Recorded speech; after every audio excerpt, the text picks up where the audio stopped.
I've seen the first 2 episodes of Daredevil Born Again. I've got some thoughts on that, and we're going to hear from some of the creators. All right, I know what you're saying. How the heck can Disney Plus keep up with the dark Netflix Daredevil show that we all adored when that launched, and it really set up the whole Defenders universe on Netflix. Daredevil was incredible on Netflix. It was one of those shows where you'd sit down, they'd put all 13 episodes up, and you'd watch them all just go boom, boom, boom, boom. Actually, I can remember the Daredevil headaches from watching all those episodes in order. I couldn't leave my couch. I was watching the whole damn thing. It was so good. Well, Daredevil Born Again is not going to ship like that on Disney Plus. We're going to have to wait as they dole out these episodes, and Marvel's only sent me 2 episodes, the first 2, and I'm not spoiling anything, but holy crap, you are not ready for where this show goes right out of the gate. They had to, right? Every short streaming season these days has to have that punch right out of the gate to get you hooked. And man, does this show do that. It's great to see Charlie Cox as Matt Murdock again. Vincent D'Ononfrio is just so magnetic. He absolutely kills it as Wilson Fisk. But it's also great to see Deborah Ann Wall as Karen Page and Eldon Henson back as Foggy Nelson in the ensemble. And there are other familiar actors from Daredevil past that we're going to see in the show as well. And there's some big surprises, big shocks that are going to leave you floored. I actually went, oh my God, and put my hands up in the air as I was watching the very first episode. I actually screamed. The cinematography and the fight scenes, the kinetic kind of qualities that we came to expect from Daredevil on Netflix, that's retained in this, so it's brutal. We got a little taste with where they were going to go with Daredevil in Echo. If you guys can remember I know not a lot of you guys watched Echo, it was just okay, but the fight between Echo and Daredevil was pretty freaking rad. And so we get a nice feel for the athleticism of the character and what he's up against and his unstoppable nature, just like we did when we watched it originally on Netflix. That's what really surprises me the most, is just how much the show adheres to all of the incredible work that was done on the original series. It's really just a carry through so far. I don't know where they're going to go with the rest of the season, but it is nail-biting, it is intense. There's also a humanity and a grounded kind of quality to the way that they've put this together. You just feel like these characters are incredibly believable. Probably the most believable characters in the entire MCU, to be quite frank. I mean, Daredevil has these superpowers, these abilities to see even though he can't see, and he's got all of this incredible agility and athleticism, and it's just fun to watch him go. And he's just a really tormented, tortured, incredible character. Just a lot of fun to watch. And I think equally tormented is Wilson Fisk and what he is trying to achieve with this new season. In this new season, he wants to be the mayor of New York. And so we see the campaign kind of spinning up a little bit. That's about all I'll tell you for the plot. But yeah, I was floored. I can't wait for more. It always kind of sucks when you love something this much and that's all that you get, before the show comes out.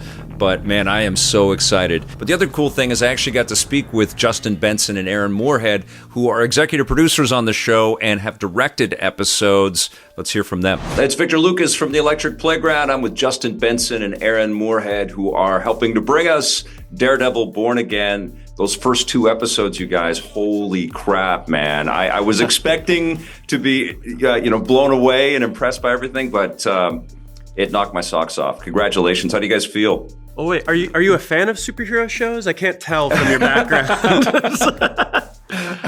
Yes, and we talked before, I think, about Moon Knight, right? You guys were on the Moon Knight show? Yeah, and you had a similar background? I have a I did. of It's this probably collection. expanded. Yeah, I have your Moon Knight back there, actually, somewhere. That's great.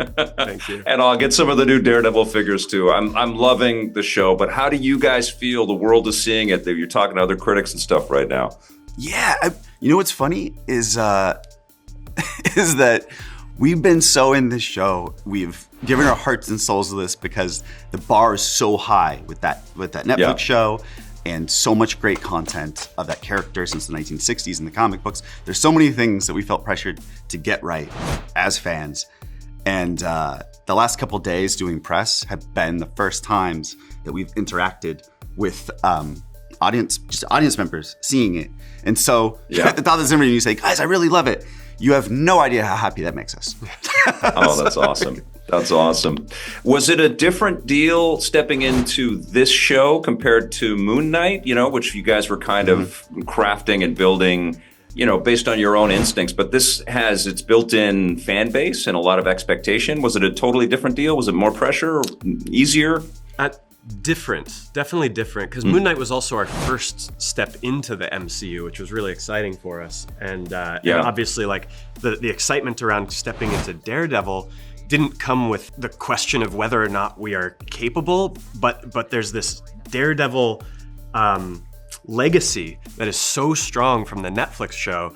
Is more like, if we do this wrong, it's its first black mark, and we don't want to be responsible for that. We love this character. We love the show. So yeah, that pressure was definitely heavy, but more for us as fans as opposed to a worry about a backlash. We don't want to let our own fandom down, how much we love Daredevil, Yeah, Daredevil is such an incredible character. We get a tease of Frank Castle. There's been lots of rumors and speculation out there, but can you let us know if there are any other defenders that we might see? Any other characters that might pop up this season? Justin, are there any other defenders or characters in this season? Perfect. I love your Daredevil red, by the way. It's awesome. Thank you. Actually, you know what?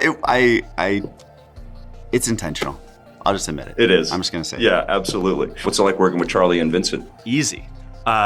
Really easy. They are incredibly thoughtful people. They're very rightfully protective of their characters, but they make our jobs so much easier, because if we view our jobs as figuring out what their lightning is and putting it in the bottle, then it makes our jobs a lot easier, because once we see what they're after and what their most honest version of their performance is, so it's never too heightened. It's always like feels like a real person. It feels like it's coming from somewhere complex and deep down inside of you.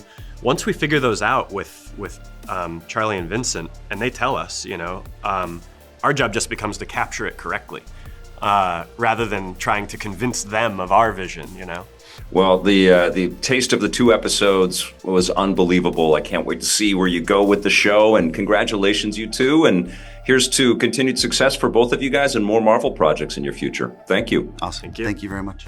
We also got to hear from Charlie Cox about the heavily hyped reappearance of Frank Castle, played by John Bernthal. John's Frank Castle is the best there has ever been, in my opinion. He's an extraordinary actor with the most infectious charisma, and I love working with him. He's always bringing something unexpected to a scene, and I think that Frank Castle and Daredevil kind of push each other in a direction which is always fun and always unexpected. And Vincent D'Onofrio spoke about the head-to-head between Matt Murdock and Wilson Fisk. The idea is it's 2 men that sort of need each other to exist, in a way. I mean, that's how it's been so far. They motivate each other in the most dark ways. The easiest example is when you bring the 2 characters together. We do it as little as possible because it's so intense when we do it. It means something. There's immediate tension. There's immediate interest when the 2 of them are facing each other. I think they kind of wish each other didn't existed, but sort of know that they need each other. We're going to learn more about why Kingpin wants to be the mayor of New York as the show progresses, but one of the executive producers, Brad Winderbaum, had this to say. He is unethical, he is amoral, but he is truthful. He's a wolf in wolf's clothing. He tells it like it is, and he really loves New York, and he believes he can be a great mayor. His history is his problem. He has left bodies in his wake. It's not so simple to turn around and decide you're going to be a functioning member of society after you've done so much evil in the past. New York City is a character in our show. More in this show, more than even the Netflix show. The filmmakers go even further with the way they use New York. I think that for Charlie and I, if I may say, that the idea of shooting here in New York was a must. I think as a team, we both wanted that very much. New York is very important to us, and I think when you watch the series, you'll see how exactly it is important to our story. Yeah, it's really shaping up to be something special, you guys. I can't wait to watch more of Daredevil Born Again. I can't wait to read your thoughts on the show as well. Let me know what you think about Daredevil Born Again in the comments down below. Thank you so much for watching. Thank you for being here. Thank you for being a subscriber. And thank you for supporting EPN. We'll be back soon. And until then, play forever.